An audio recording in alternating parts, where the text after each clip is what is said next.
All right, we are here, podcast episode number 3 for the Lazy Lab podcast, and we have a great show for you today. I'm bringing in 2 great guests. May have more joining us here later, but as you know, in these times, everyone has to be flexible with their schedule and everything, so it's tough to get a bunch of people moving in the same direction when it comes to a podcast, especially at the time of day that we are going right now, which is for most people sort of the either wind down or the sprint to the finish of their day. So with me today, I have Matt McCollum and Patrick Day, and I'm going to bring them into the show right now. Hey, Matt. Hey, Patrick. How are you? Doing great, thanks. Great, thanks. Fantastic. So real quick, for the listener and the viewer, since we're here on YouTube, if you could just do a brief intro of yourself, where you're at, what you do, and how you got introduced to Lazy Lab. And we'll start with Matt. Thanks. Great to be on the show. I'm actually a pastor in LA. That's Lower Alabama. So serve a Presbyterian church in on the eastern shore of Mobile Bay, Fairhope, Alabama. And I guess I would say my connection with the Lazy Lab ministry is through Matt Mitchelson. Some of your listeners will know him. I think he is the president of this organization. And Matt actually used to be one of my parishioners. He moved 2 years ago to San Diego, but he and his family worshiped with us for a long time. And I guess just between the 3 of us here, I know this won't go out beyond this group, but I'm actually glad. I'm glad that they moved on. Those of y'all who know Matt, he just wore me out. I mean, it was just too much. Of course, I'm kidding. He's just an amazing guy, an amazing family. But it's been fun to watch this ministry kind of from afar, and then now to be able to be a small part of it today. So awesome. Patrick? Yeah, hi, my name's Patrick Day. I'm also a pastor. I serve a Presbyterian church in Northminster Presbyterian in Roswell, Georgia, just north of Atlanta. And my introduction to Lazy Lab came through one of the board members, Reverend Katie Day, no relation to me, but a pastor in a neighboring community. And she introduced me to Lazy Lab, and then I actually had an opportunity to go on the expedition in February. So happy to be here. Thank you. Awesome. So listeners, viewers, you can sense a theme here. 2 pastors on the show with us today. As we outlined in episode 1 of the podcast, sort of the format, there will be themes to each episode on a quarterly basis. So every now and again, we want to check in. There's a faith-based component to Lazy Lab that is very heavily entrenched in everything Lazy Lab does. So hence the pastors being on the show. We're going to talk about how faith and healing go hand in hand with how we can help veterans and better serve them through Lazy Lab's programs. So I'll start off with the kicker here, which is basically we help and serve profoundly injured veterans and their families, right? So part of that is physical injury. The other part of that is going to be the emotional and psychological wounds that a lot of our servicemen and women suffer from while they're still wearing the uniform. Sometimes when they are out of uniform and they get out of active duty or guard reserve duty, and they finish their service, they still wear sort of this psychological toll or emotional toll of however many years of service that they've done and the things that they have seen and done. So the question out there is really, what role does faith play in helping the healing process for those psychological and emotional wounds? And I'm going to welcome in Chaplain Tim Fary, Chaps, from episode 1. You'll recognize him, co-host. So, and he's got the mustache going on too. I love it. What's going on, Chappy? Trying to be like you. I love it. Chappy's here. So Chappy, you were in the green room. You probably heard the question, but really the topic number one for this episode is going to be, how does faith play that role in the healing process for our veterans? I'll kick that over to whomever wants to take it first. It's the big one. Yeah, boy, we're wading right into this, aren't we? I was always the kid that just cannonball. You got to just jump in. All limbs first, and get used to the water right away. So let's just dive right in, sink our teeth into the big one. Is what does faith do for us? I guess I'll jump in, and I think one of the initial things I think it does is it connects us to something beyond ourselves, and both in as far as time and community. I mean, it reminds us that we're not alone. We're part of a larger community, both in people, and we have a God who's with us no matter where we are. But also, I guess a connection through time. I mean, the story that we have is an ancient story, and the words that we read in worship are words that have been read for thousands of years. And so, I guess to me, I think it's that connection. It pulls us out of thinking that we're by ourselves, both in terms of community and time. Okay. That's a big deal, right? One of the things that stands out to me about what you said is we're not alone, right? As a veteran, as a service member, that feeling of being alone, that feeling of isolation is one that definitely plagues the community, right? When you take the uniform off, you walk away from it.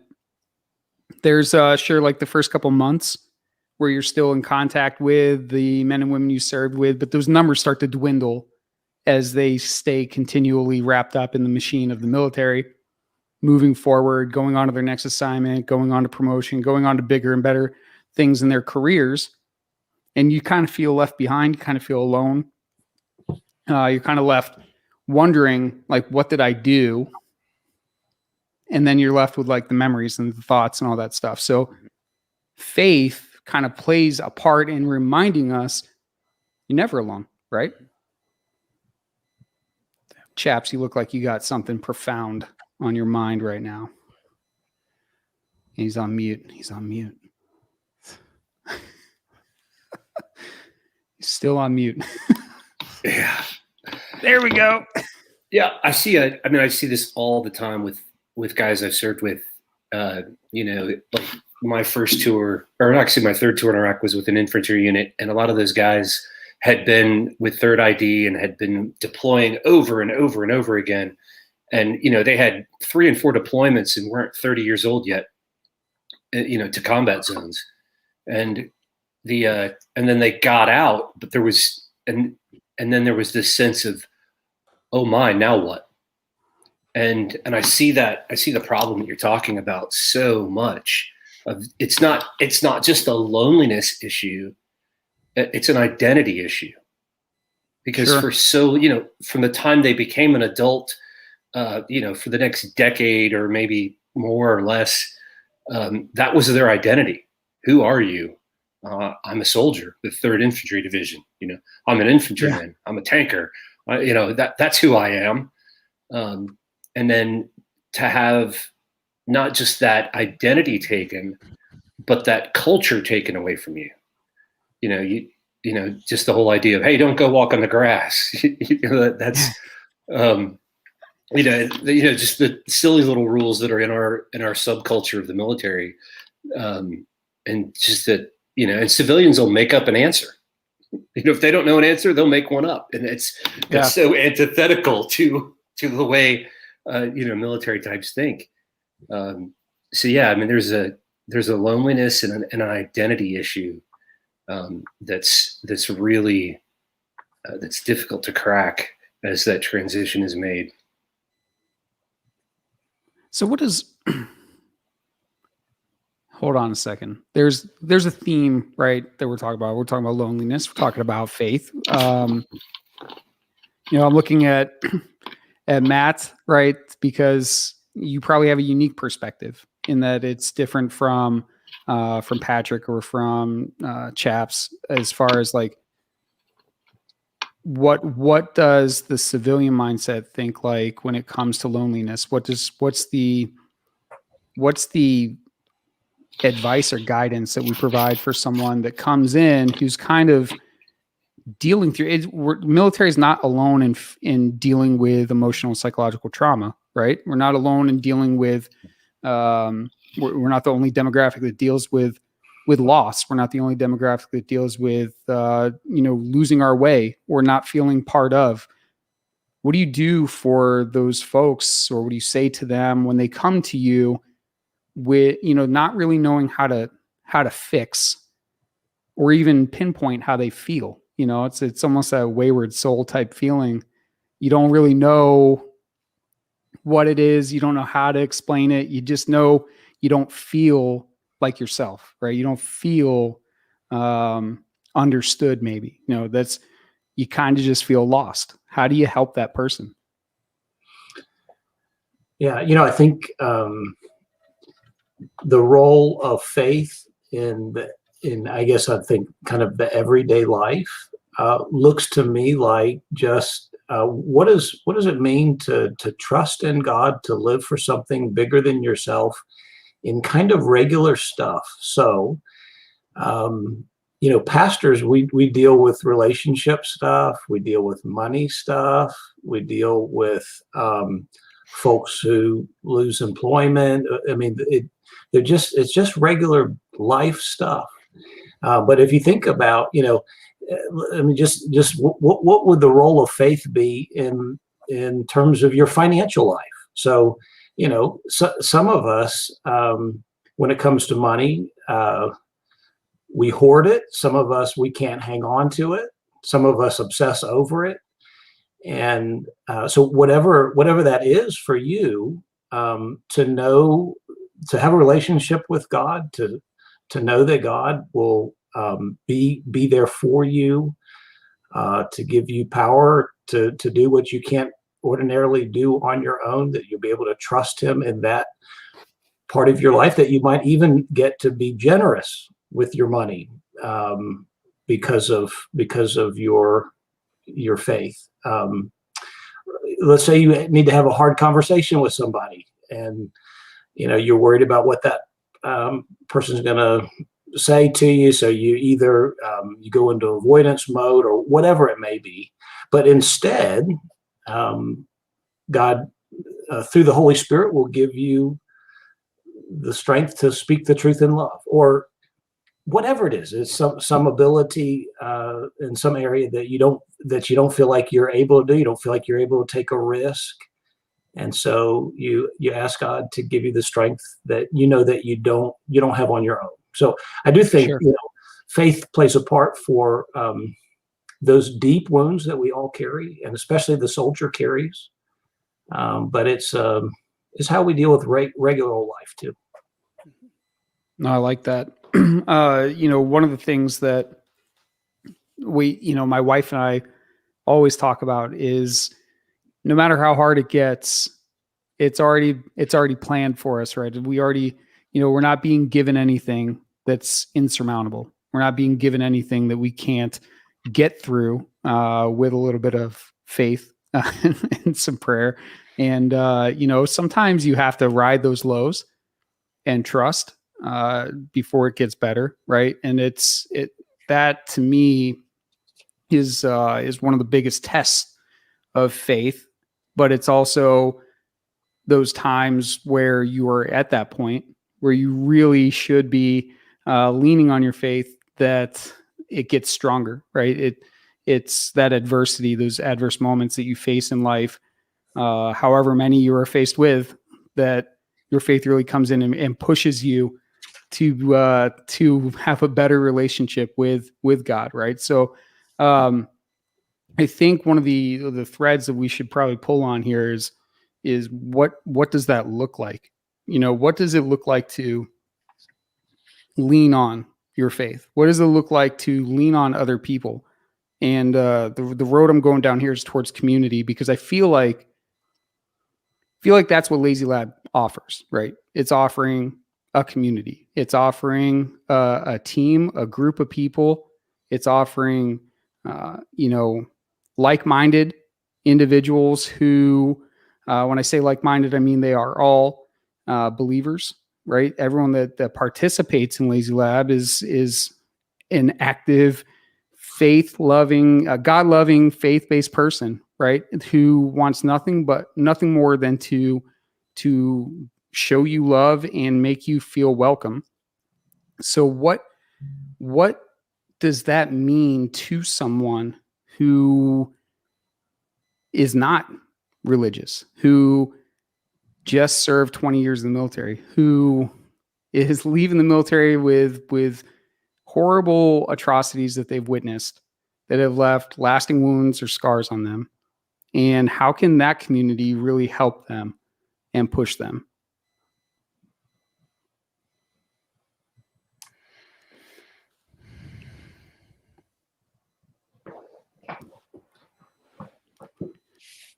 There's really, for the listener, there are some really deep thinking faces. If you're listening to this podcast, you're not watching it on YouTube. You should be on YouTube, one, and two. If you are watching, then what you're seeing is deep thought, because I don't think we've asked any layup questions so far. We're almost 20 minutes in, and we're just going big questions all the way. So in a second here, I think we're going to take a breather, and I'm just going to ask some real softball type questions. But let's get this one out of the way. Community, faith. How does Lazy Lab offer that?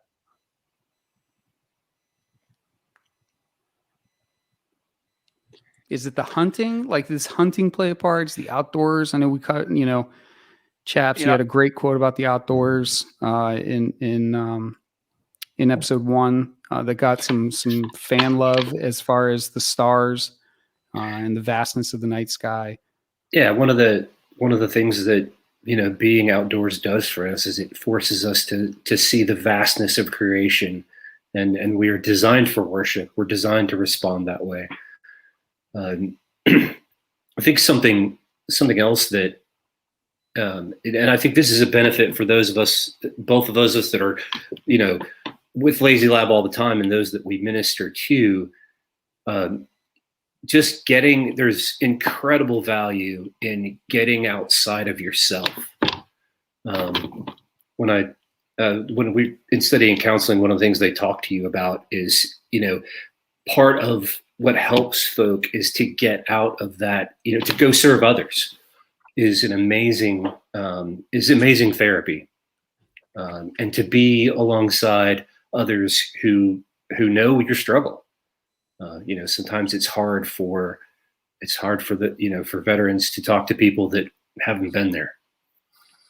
My father served in the Korean War, and I never heard anything about it until I got back from my first tour in Iraq, and then I heard all about it.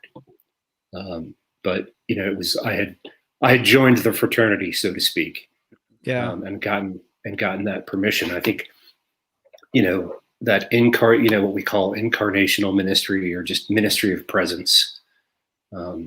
It's interesting as you read Mark's gospel.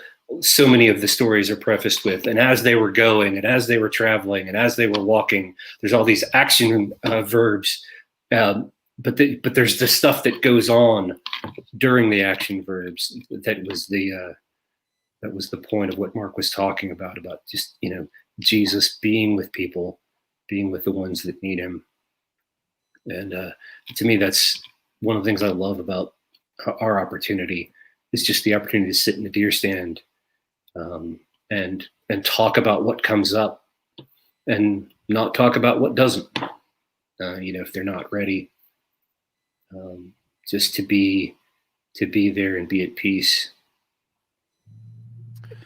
Yeah, I mean, I think the activity is wonderful, and certainly being outdoors, I resonate with everything that Tim said. And underneath that all as well, I think is, like you said, it's a safe space. Yeah. And I think I mean, back when I was serving another church and doing youth ministry, honestly, some of the best conversations I had with the teenagers didn't happen during a Bible study, didn't happen during a small group discussion, but it happened, in the van coming home from the ski trip. And, and for them, there was a certain safety to, if I'm driving the van with 10 and 2, keeping my eyes on the road, they don't have to sit there and make eye contact with me and feel put on the spot. There's an intimacy, but a safety in just being able to kind of look out the window and say, Patrick, I've been wondering. And I think Lazy Lab certainly provides that. I mean, just, whether it's actually on the hunt or around the lodge, Yeah. over the dinner table, there's a safety to that space that I think is really critical and inviting to people. So that as they were driving, right, or as they were sitting in the deer stand, right? That's, I mean, that I imagine that, Chappy, that's what you're kind of driving at, right? Is it? There's other things going on around, which then lends itself to kind of this sense of ease, right? Because you're physically actively focused on doing something distracting. You're walking, you're looking for a deer, you're driving, right? You're physically engaged. That part of your mind is physically engaged in whatever activity it is that you are doing, which is allowing then for other parts of your mind to feel at ease or comfortable to the point where you are okay with sharing. Because I equate in the military side, it's like you're working towards a common goal. We're sitting in the deer stand, we're looking for a deer together. Right. And so now you and me, we're on the same level. You and me, we're working towards the same common goal. We're working towards the same thing. We're on a team. And I need to be able to trust you. In order for me to trust you, got to share some of this other stuff with you. And it's going to happen. Right. So as you're whether you realize it or not, the magic of sitting in that deer stand or on that fishing charter is that you are allowing time to build trust with a stranger, but you're working towards something common, which means that you're almost justifying being open with this person because you need to have that trust. I don't know if that makes sense, if what I'm saying kind of adds up, but in my head, that's how I rationalize the things that I've heard so far. Yeah, I think there's lobs up that commonality, I think. I know when I was in seminary and doing a unit of clinical pastoral education and just walking into a hospital room, like it was so incredibly difficult. I mean, one, I was young, I was stupid and naive, and now I'm just older, but but then when I went to serve my first church and walked into somebody's hospital room the first week I was there, as soon as I was able to say, hey, I'm from Community Presbyterian Church, like that just automatically, there was a connection there, and it just made that visit a lot easier. And I think, again, you may have people that are, as you said, Matt, that are in the deer stand together, and they may have been strangers up until, 2 hours earlier. But, there's the commonality of the military service, and then just the common experience of sitting there wondering when a doe's going to walk by. Yeah, that's pretty cool, isn't it? It's cool. It's cool how that works. It's cool how we can find common ground, and how we almost do it instinctively. It's, I want to find common ground with you. So when you have that's really what small talk is, right? When you have a conversation with someone, small talk leads to common ground, which leads to building trust and opening up into more meaningful conversation. Is sort of the trail of dialogue that occurs, right? So to me, it's very important. And I think it's probably the most important part of Lazy Lab is that we do present a very safe environment where folks feel comfortable with each other to the point where they end up the stories that I've heard around the campfire at Lazy Lab. And that's, I don't know what it is about campfires. Maybe there's something theological about that as well, but sitting around a campfire tends to bring out the more meaningful conversation. Any thoughts? Because I always wondered that. Yeah, I'm sorry. It's funny to me because I'm almost putting myself in the seat of the listener, and when I say something and it's like it's a little bit quiet, and I'm like, yeah. If I'm the listener, I'm like, yeah, that's kind of interesting. Like, why do people always open up? Like, why are they campfire stories? Why isn't it like setting up the tent stories? You know, why isn't it collecting firewood stories? It's always campfire stories, right? Like, why is that? What is it about fire? I'm not exactly sure I can comment as to what it is about fire, but there's an amazing value. Like I remember when I was stationed here at Fort Benning before, I used to drive. A friend of mine and I were both, the Army was sending us back to get a master's in counseling, and we would drive to work every day, and he'd drive to class every day rather, and drive back. And my wife would ask me, she's like, "What did y'all talk about?" Like, we didn't. Yeah. And then there's something, and she's like, "Well, well, how is this?" And how? I'm like, "Didn't ask." Or, a friend calls and says, "We had a baby." And my wife's like, "Okay, how many pounds? How many?" Nope. It's a boy. It's healthy. That's as much as I know. And we had a good connection. Yeah. But like my wife doesn't quite get that. She wants all the details. She wants the talking. I think there's something about how men are wired, how just being present and being together has incredible value. Some of the best memories with my dad are just sitting there in the in the living room.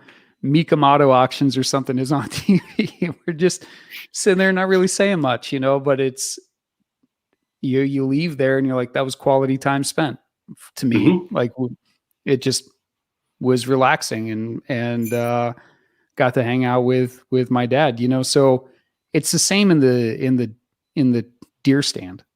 I noticed that, like, when I went on the hunt in Ohio back in December, we sat in a blind, 3 guys, and early in the morning, joking around, having a good time, laughing. We're comfortable, having just taking some shots at each other as far as jokes and just being guys. But like half an hour, 45 minutes goes by and it just gets quiet. But not because we ran out of things to say. We just didn't need to say anything, and that's kind of that's the cool part about the hunt, right? Is that you have this peace that comes over you where you're like, I'm okay. I don't need to say anything. Like, I'm wide awake, but I don't feel like I have anything that I really need to say right now, and then you just kind of are sitting there with your thoughts and you're, it just at ease. At risk of sounding like the Bible thumper, one of my seminary professors was talking about the story of Job, and Job loses everything, loses his health, loses his family, loses his possessions. And Job's friends hear about it and they show up. And what everybody remembers about the story of Job is all the terrible advice that his friends gave him. But my professor pointed out that Job's friends did everything right until they started talking. Their friend they heard their friend was in need. They heard that he was in trouble. They heard, and what did they do? They picked up everything and they went to him and they sat with him in silence for a period of like 6 days. And there's still a tradition in Judaism of sitting Shiva, where your job is just to be present. It's not to talk. It's not to fix it. It's not to do any of those things. And there is incredible wisdom in that. When I look at tragedy in my own life, I can't tell you any advice I was given. I can tell you who was there. I can tell you who was there for me. And that information comes back to what did they say? Not a clue. But I knew who was there for me. And I think, Matt, go ahead. Yeah, Patrick mentioned earlier about doing an internship in the hospital or CPE, and I think what you're trying to teach students for the first time is to be quiet, because I do think, you rush into the hospital room and you start spouting off and you say the craziest things. And I've done that. I'm ashamed at some of the things, even like in a situation where someone's died, and here comes the young seminarian with just not helpful. Mm-hmm. And so I think we can all identify with that, the sweetness of being in a situation where you don't have to fill the time with noise. You can actually just be quiet together. I think about this adage, don't worry alone. So it's okay to worry, you just don't worry alone. And so the way that we can be for each other, I haven't been on one of these hunts or fishing trips yet, but one of the things that we could do is we don't have to fix each other. We just work together. We'll be with each other. It's pretty powerful. Mm-hmm. That's true. I do have a question that's, maybe it's a softball lob, maybe it's out of bounds, I don't know. But before we get there, one of the things that I've learned through being married is how to just listen, right? How to just be there and listen. I think that has been one of the, as a young man, no matter whether you're doing seminary or you're just a young man, you want to fix everything. You want to go in, guns blazing, tool belt on. I can fix anything. I'm Bob the Builder. I'm whatever I need to be, but I'm going to fix this. And, there is a really powerful message that you send when you are just actively listening. You're just engaged in hearing what the other person is going through.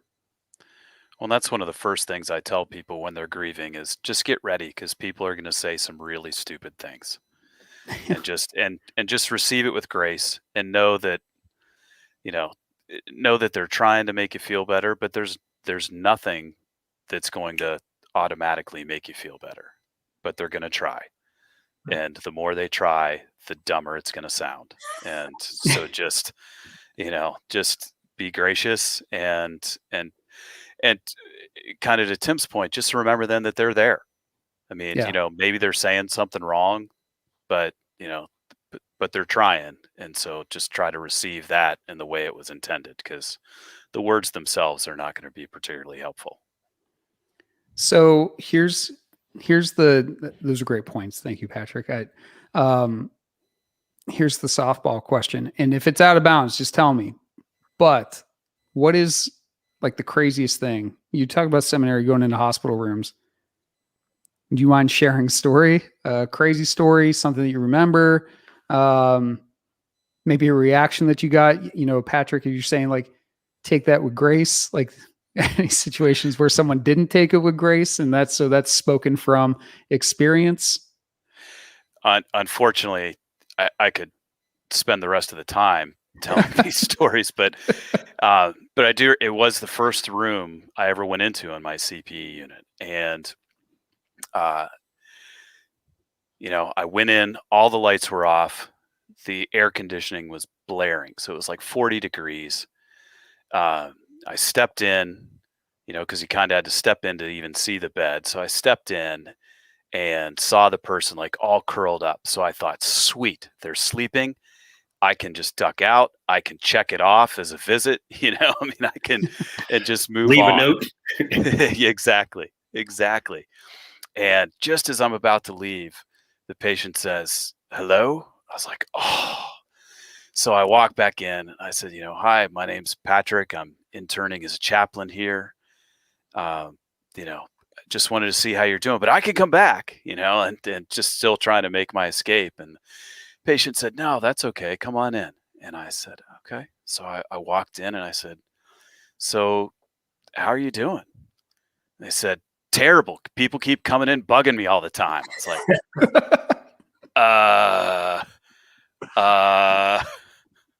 I have no idea what I said or how I made my escape. It was one of those, it felt like I was just frozen for 4 hours. It was awful. So yeah, first visit ever. Oh no. Off to a great start. It's something about being in a hospital. It is not restful. No. It's the worst. No, woken and one up of these every other guys 30 better tell a minutes. story, so I'm not just hanging out here by myself as All like right. a lone squad. Who's next? Who's up? I'll tell you a fun one. When I was brand new and I didn't even know what hospice was, okay? Like I'd never even heard of it. I'd already graduated seminary, was at my first church, got a hospice call, and this old World War II veteran, Ed Gilreath, and I loved Ed. He was a dear man.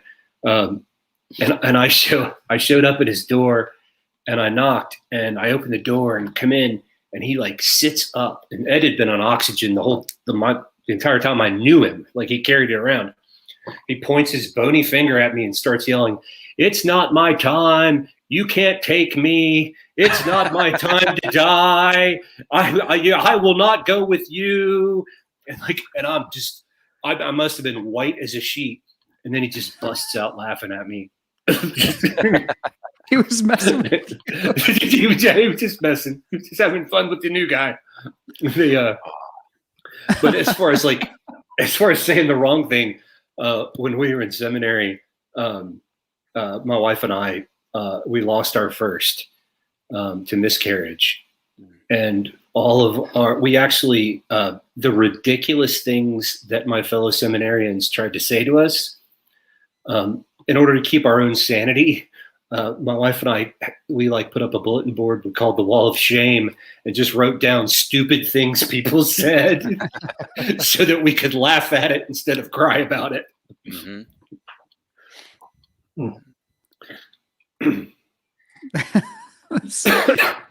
Looking at you, Matt. Yeah, there are a couple of things that come to mind. One is you all probably have the same experience. People who've been in the hospital for a while, they lose a little of their sense of dignity just after some time. So they will not be maybe as fully clothed as they normally would be, or they may just be involved with doing things that they might not ordinarily do in front of other people. And so I think that was the biggest learning curve for me is, I was sitting there talking to a lady who was sitting in front of me on a rather odd looking stool. And then I realized, oh, I understand what you're doing right now. And this is very awkward. And so now I'm just if someone's involved with something, that I'll just come back later. So that's a little bit lighthearted, but I do actually remember I think the first person who died, who I was kind of cared for the widow, and I won't go into all the stuff related to this guy, but he lived a hard life, and he'd made a lot of bad mistakes, and just in that. Whatever happens in us where we're trying, we don't know what to say. So we just words keep coming out of our mouth. I just went into talking about all his sins are forgiven and on and on and on and on, which it wasn't incorrect. It was just hurtful. And this is just somebody for whom that just wasn't very kind. This is somebody who had just, they'd lived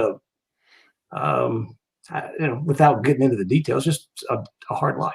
So I just remember thinking, Matt, I just was aware that I should stop talking, but I just couldn't, just kept on speaking words. And so I'm ashamed of some of the things that I said. When you're I'm apprehensive or nervous going into a situation socially, it's when we can almost, what do we call it? Word vomit, right? It's just, they just keep coming out. It just keeps coming and coming and coming. It's like, oh, just shut up. Like you're in your head, you're trying to tell yourself to shut up and you just can't do it. It's like, it's almost a reflex of being nervous, but feeling obligated to say something. I will tell you, the events that I've been on with Lazy Lab, I've never felt like there's an obligation for someone to share. Just kind of, like we said, we're just kind of hanging out. We're just doing our thing. We're just relaxed and at ease. It's very, very powerful to be in those situations, to be around those campfires and to not say anything, which would be the theme here, but we also do talk, right? And things do come up. And when folks do share, then it's time to subtly, I think is probably the best word, right? We kind of just subtly apply our faith to the conversation. And I really like if we could go down that road of, when does it become like Chappy, you had talked about like Bible thumping. Like no one on this call is going to be offended by Bible thumping. Like we're all for it,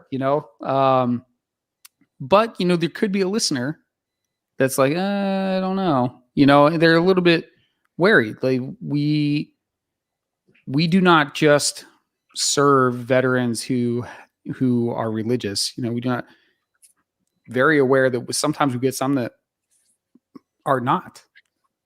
How do we step into or wade into that? That's not one where we're going cannonball off the deep end. Where we should probably step lightly into those waters and open up gradually as they get more comfortable with us, I would think. Yeah, I think the first thing is people need to know that you care about them. And and so I think a lot of that is, again, being a presence. Again, just getting commissioned back into the Guard last August. I was just sent to my unit in January and February. And the first thing was field exercises down at Fort Stewart. And so I'm with an artillery unit. They're all out on the gun line doing their thing. And one of the first sergeants looked at me and said, he said, we kind of look at you like we look at the medic. Like we hope we don't need you, but we're really glad that you're here. And, but I think part of it is, just first being a presence and letting people know that you care about them.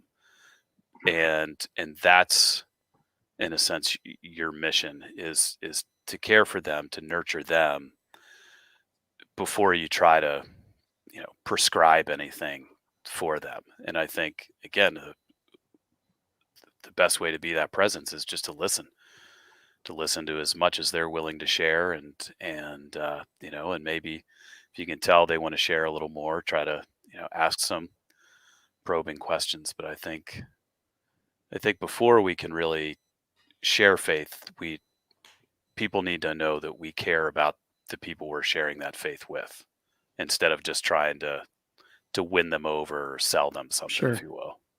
How do you know when someone wants to share more? What are some of the cues that you're looking for?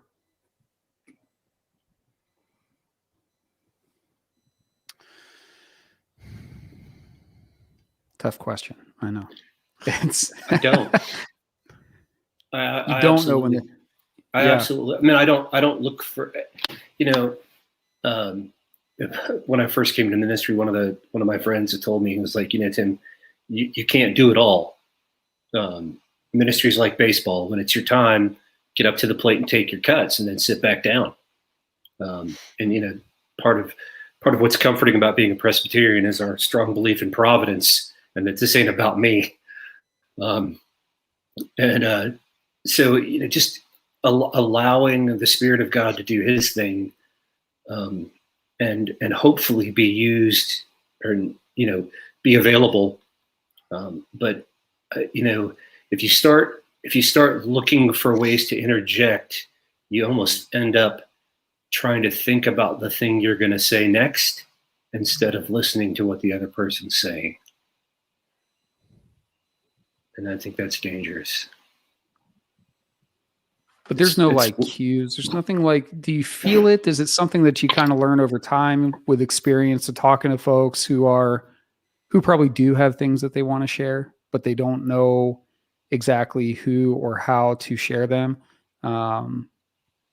Is it something that you just kind of grow into? Like we had talked about when you were new, going into hospital rooms, saying, ridiculous things, wishing that you hadn't. in time, you get better at that. Like when I first started podcasting, a couple years ago, it was, I'm sure if I go back and listen to that, terrible. Like, what the heck did I just say? Like, what was I doing?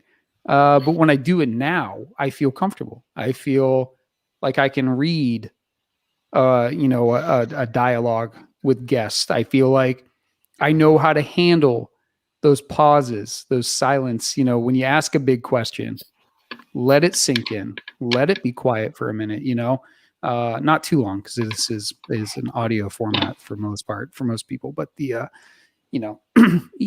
get the point. Like there is some, you work out how to navigate your medium, if you will, and read people at the end of the day. Like this, there's not much difference in my opinion, in the way I see it, in reading people with what I'm doing, reading people with what you're doing. You're talking to people. It just happens to be the topic of conversation that you are using is faith, and guiding people through that discussion.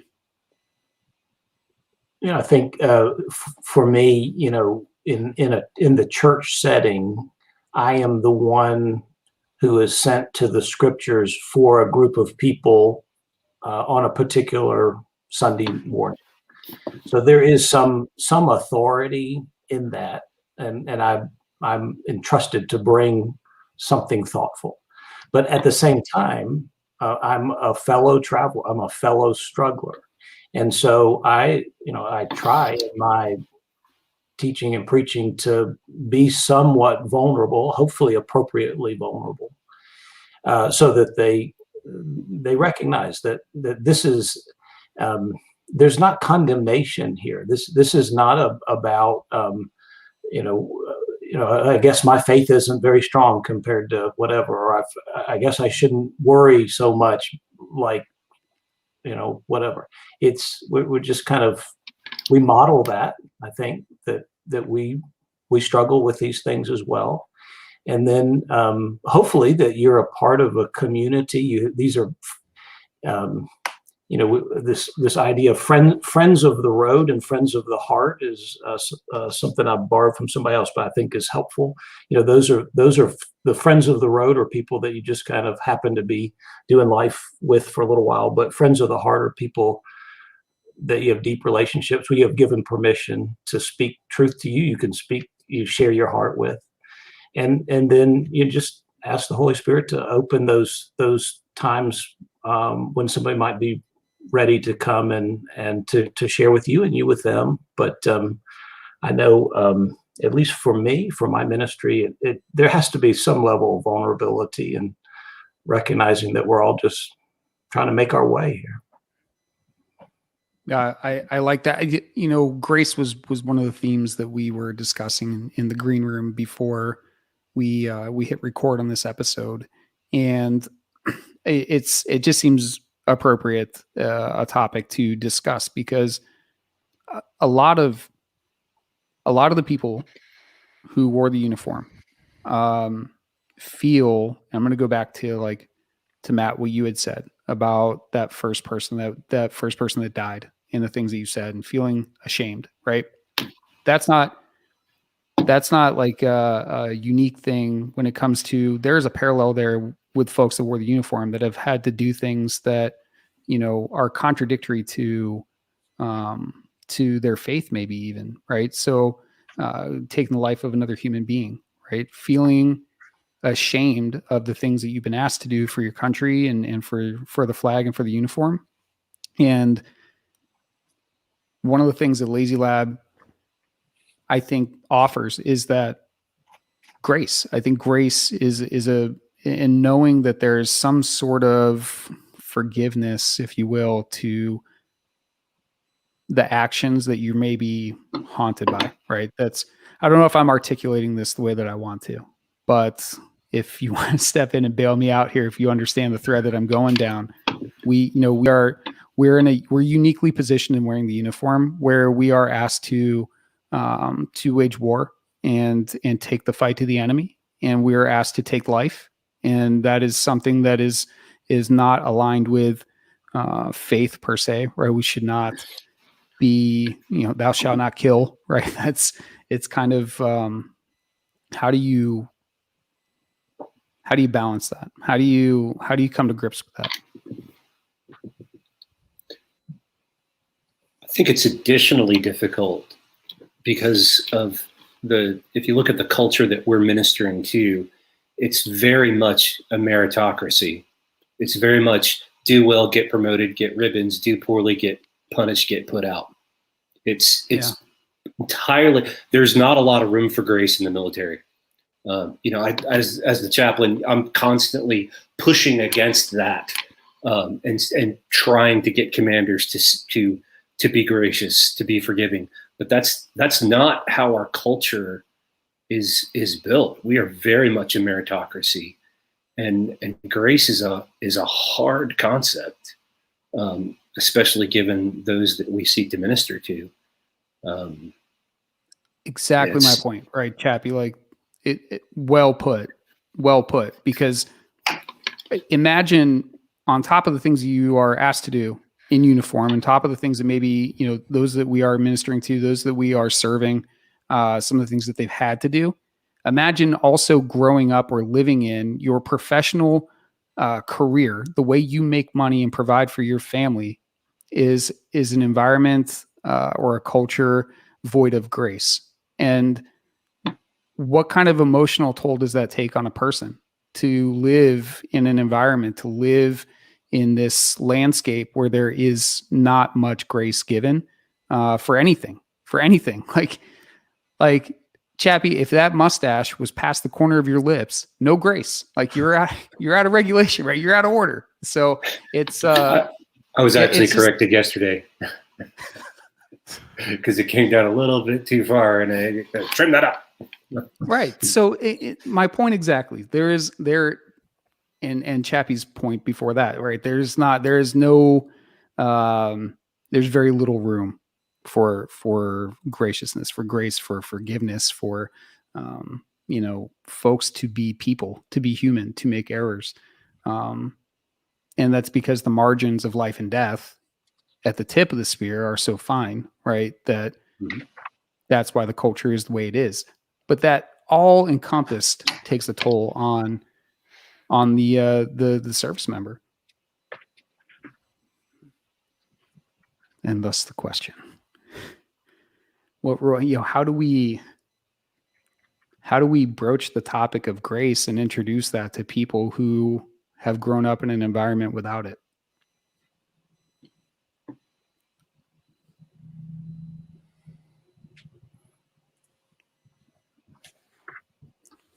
Those are the thinking faces for listener. I'm just going to bridge every time. It's like I usually let like 5 seconds go by, and then I have to let the listener know the show's still here. If this were radio, we'd be going to commercial break. And now a word from our sponsors. They're tough questions. They're not meant to be answered like at the snap of a finger, right? These are obviously they are big concepts, but they're definitely worth chewing on. They're definitely worth entertaining for the listener, because if I'm sitting there as a man or woman who's served in the military, maybe I haven't thought about it like that before. Maybe I haven't thought like, oh, that makes a lot of sense. Why I don't give grace to others. Maybe that's why I don't give grace to myself. Like, why I don't forgive myself. I'm hard on myself. Is that meritocracy or that lack of grace that's in the environment that I live in? So how can we bridge that? How can we offer that as an olive branch, if you will, to those that are looking for one? It's funny if you've ever filled out a form for the Army, then you're a liar. Because there's all of us have at some point been, well, I'm not answering that honestly. There's no way. I'm not. Right. Not gonna happen.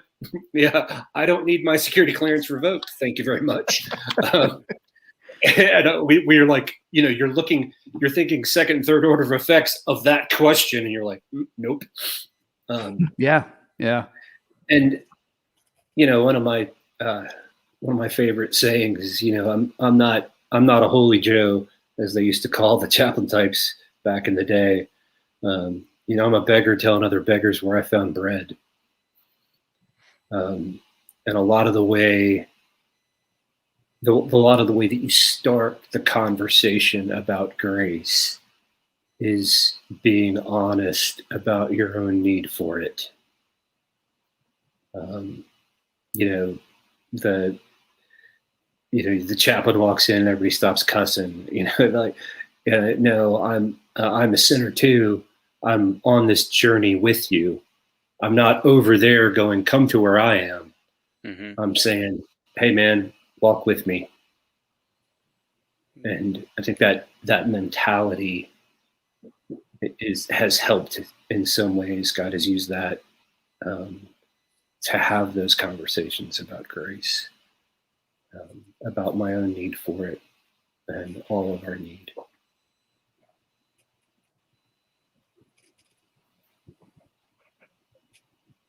That's powerful. And It's now, powerful stuff, right? Now a word from our sponsor. Yeah, I mean, I think it's that authenticity, and because of the three pastors that are on here, I mean, each of us would probably minister to the same person slightly differently, right? I mean, because Sure. we all have our own perspectives, our own backgrounds, our own experiences. Yes, we're all in need of grace, but might have need of that for different reasons than our other than the other pastors here. And so, but I think people are really good at smelling BS, and so I think it's important for us to be authentic in the way that we approach people. And so, for me not to try to do it like Matt would do it, or try to do it like Tim would do it, because I'm not them and they're not me. And I think people get a sense of that, if you're trying to be something that you're not. And so I think just being true to who you are in your communication and relating to other people, I think is really important, because they'll be able to tell if you're not. They'll be able to see through it. Yeah. Yeah, it's funny, isn't it? The one thing that people are good at picking up on is someone who's not authentic. Mm-hmm. That's innate and wired in for most folks. It is tough. Definitely something to ponder, right? It's definitely something to think about. I may, next time we have the the faith-based themed episode of the podcast, that question may rear its head again. It's interesting to me, because something that Chappy said really struck a chord in the way that he articulated it. Kind of summed up what I was thinking but couldn't say, and that is, we are serving a populace who is bred in a meritocracy. They're bred in, strong will survive and the weak will fall by the wayside, and there's no grace given for poor performers, and there's no grace given for really the smallest infraction, the tiniest, like walking on grass. It's that I did the drill instructor duty for 5.5 years, and thinking about the things and when you do that job and the impact that you have, I trained 82,000 men and women, 1,200 under my own hat, and you really put on a bunch of different hats when you do a job like that. When you're with them from the time they wake up to the time they go to bed, when you're taking in America's sons and daughters and turning them into airmen, and showing them how to achieve something they didn't know they could achieve. It's it's tough. But I can think to that early environment that I introduced them to was not forgiving in the least, not forgiving in the least. And in fact, it was for many of them the harshest environment that they had ever been in. Mhm. You know, respectively, they will go on to, it is due because they will go on to much harsher environments. But that initial introduction into the military sets the tone, right? It sets the tone to what to expect and how to behave. And when I think about it and what Chappy said and what we're talking about here, it's like, man, I probably could have shown more grace in that time, right? But I didn't. Oh, is that a string, hanging off your uniform? I thought we clipped strings yesterday. Like what's going on here? Are you rappelling out of the windows at night when you're supposed to be sleeping and sneaking off to McDonald's because you can't help yourself? Things like that. You're really harping on like the smallest minute detail of failure because you want to weed it all out. And that's sort of a self-licking ice cream cone of military service where it just continuously repeats itself so that our standard is here. Those that fall below it, see ya.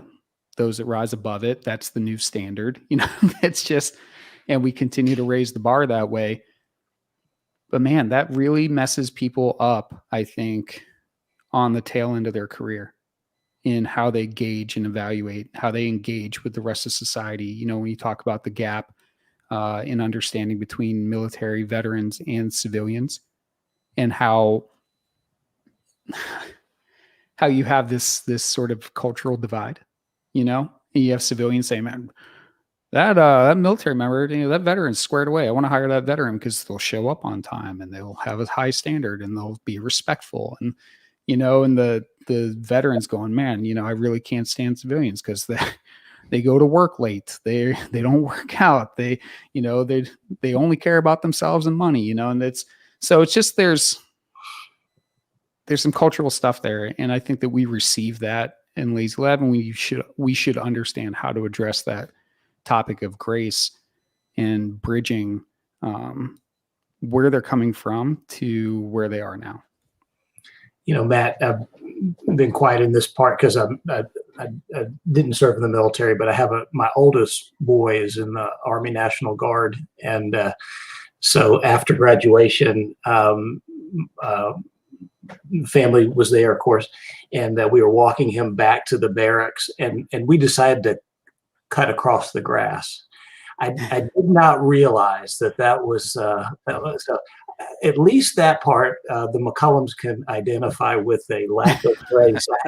We heard about that in quite colorful language I haven't heard in church before. But I do think that is a gracelessness is an issue for all of us, but I know it's got to be a special issue for military folks. Yeah. I appreciate that story.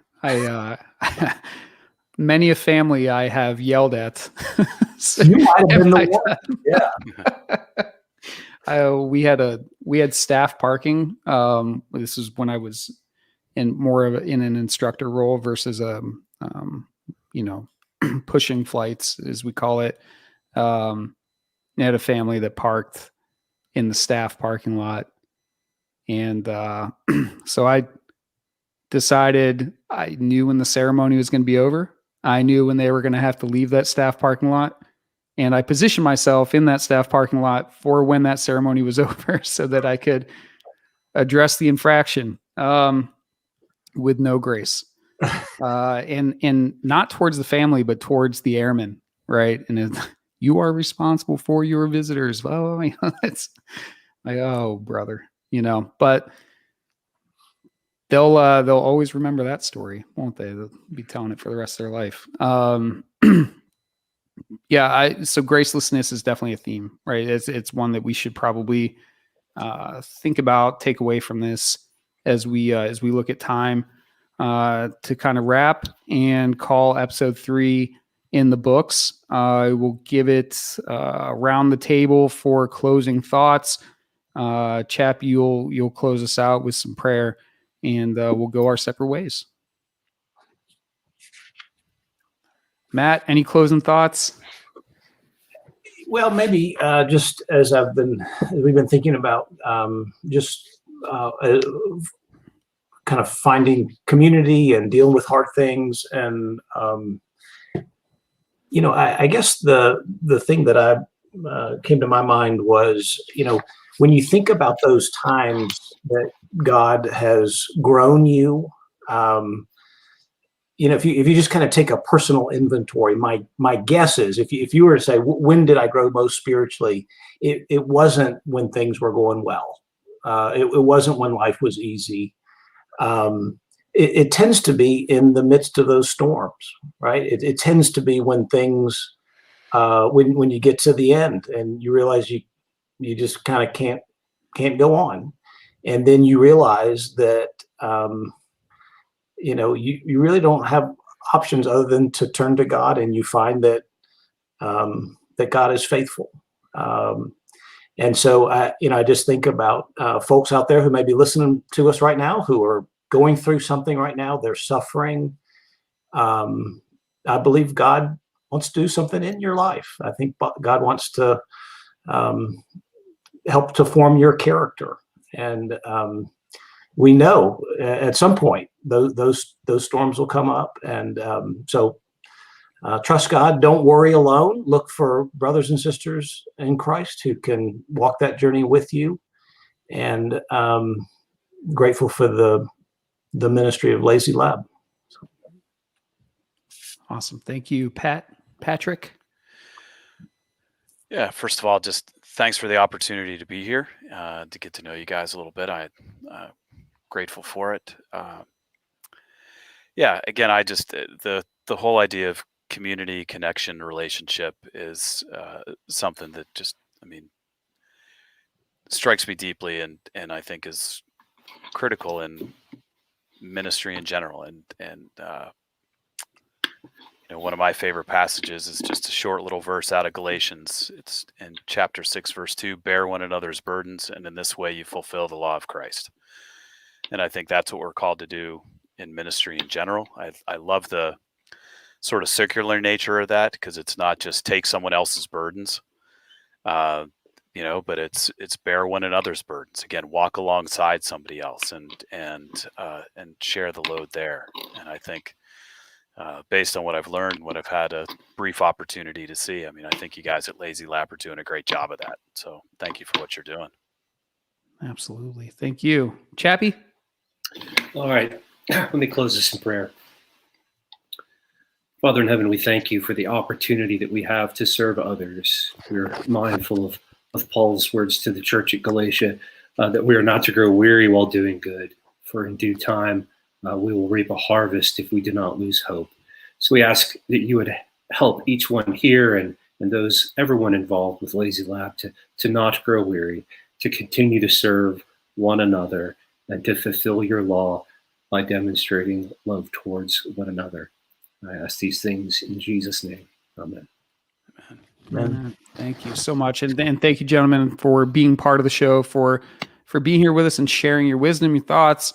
It's been great. It really has. And I know I asked some big questions in here, and I feel like you delivered and stepped up to the plate, to steal Chappy's analogy from earlier in the show. You took your hacks when it was your turn, right? So I appreciate that very much, and I think the listener does too. So until the next time, for the listener, you can always catch us on YouTube. Go to the YouTube channel, Lazy Lab Hunting Club on YouTube. You will find the channel the playlist for the podcast. That's where all the episodes will be. We also have other content on there, video footage from the hunts, such as our hunt in Georgia with Mr. Kent Rollins, the cowboy cook. Sorry, he doesn't like to be called a chef. It's too fancy. And so, great time. And check us out. Share us with a friend. Till next time, be good. And we'll talk to you later.